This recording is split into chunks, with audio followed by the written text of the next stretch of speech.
Many of you may not know this, but Kevin and I have a big brother, little brother relationship, which allows us to pretty much insult each other without any resentment or hurt feelings.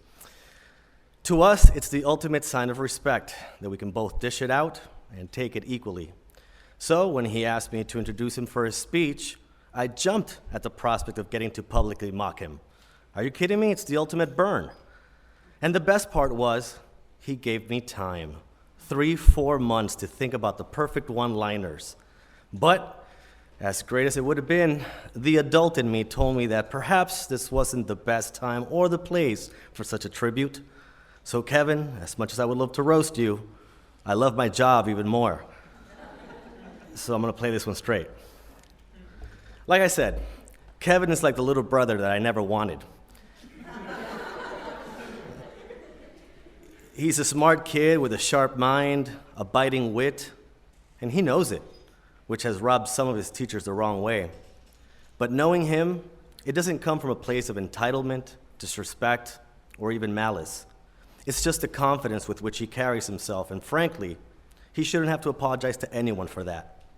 Kevin, he's the real deal. Academically, he maintained an above-average GPA in high school, all the while taking AP courses, passing AP exams with top scores, doing his community service hours, participating in and organizing Model United Nations events here at school, and volunteering at the Red Cross on the weekends. To cap it all off, he has decided the best way to contribute to society is to study medicine so that he can learn the art of healing. I really hope he sees that through, but if not, whatever he decides to do, I'm sure that he'll approach it with the same zeal and passion that he's shown so far. Because when Kevin puts his heart and soul into something, it's gonna get done.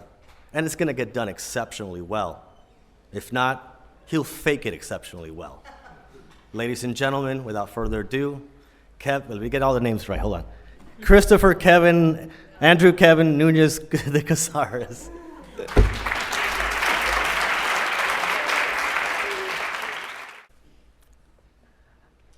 I think I've seen more dead bodies than most non-serial killing 19-year-old teenagers. Although, unlike most serial killer 19-year-old teenagers, I can't really say that I've gotten used to it. It's actually pretty hard, every single time. I saw my first dead body last year. It unfortunately belonged to my grandmother, Tita, whom I loved very much. She died from a brain embolism during the night, and there was nothing I could do to stop it. It was quick and painless. That's what they told me. That morning, when I got the news, all I could think of was, Kevin, this is why you have to study, so that you can stop things like this from happening. And so I did. And I spent more than a year working really hard to become a paramedic. After a while of working in an ambulance, you start developing this comfort. You start getting the dumb idea that you can stop death. And you get used to people staying alive until they don't. You never really fall asleep when you're on call. You fall into this type of limbo where you close your eyes, and with enough practice and concentration, you can manage to silence your thoughts enough so that you can rest for an hour or so. I like to imagine myself lying on a beach. My bed turns into the warm sand, and each wave that comes by takes me deeper and deeper until I can no longer hear the screaming in my head. On a particular day, a call came in at about 4 o'clock in the middle of the night. I was close to falling asleep, yet a couple minutes later, I was rushing down Avenida Hidalgo at 60 miles per hour, and a couple minutes after that, we were at the house that made the call. We arrived to the house, and what I saw was an old, decrepit building with dirt floor and aluminum walls. This, I have learned, is not uncommon in Tampico. The patient was convulsing uncontrollably on the bed.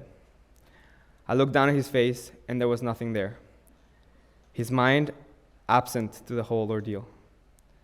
In a twisted turn of irony, his mouth was stuck in a grin, smiling at his own despair. The sound I will never forget. Every time his lungs tried to breathe, the air forced fluid, vomit, and blood down into his lungs, making a rattling noise that inched him towards death with every single second that it took to get him to the ambulance. And his limbs, which were at this point completely out of his own control, were fighting me at every step of the way.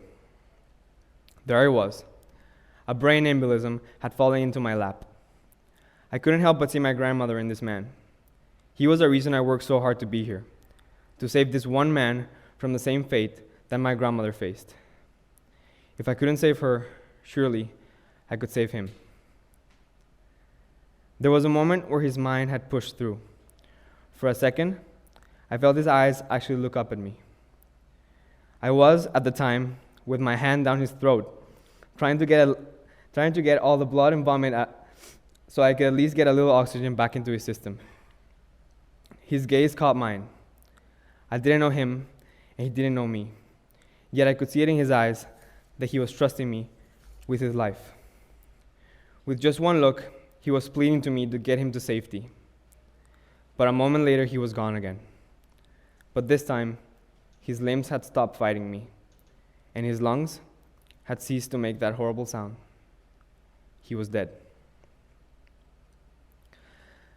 There is an inescapable and irrational sensation of guilt that one gets when a person dies in your arms. You inevitably question yourself. You ask, if I'd been faster, if I'd been stronger or better, would he be alive?